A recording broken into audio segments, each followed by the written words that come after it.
கர்த்தருடைய பரிசுத்த நாமத்துக்கு மகிமை உண்டாவதாக. இந்த நாளிலே தேவன் நமக்கு கொடுக்கிற வார்த்தை, நான் உனக்கு சொன்னதை செய்யும் அளவும் உன்னை கைவிடுவதில்லை.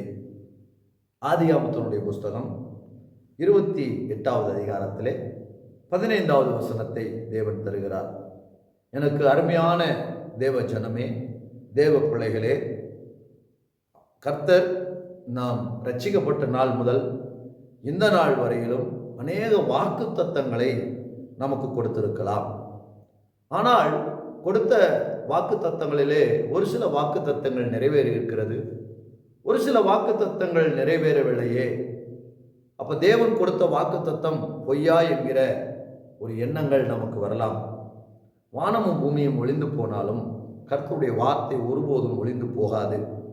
அதனால நிச்சயமாய் நமக்கு கொடுக்கிற வாக்குத்தத்தங்களை ஆண்டவர் நிறைவேற்றுவார். ஆபிரகாமுக்கு 75 வருஷத்திலே வாக்குத்தத்தம் கொடுத்து 100 வருஷத்திலே 25 வருடம் கழித்து அந்த வாக்குத்தத்தத்தை நிறைவேற்றினார்.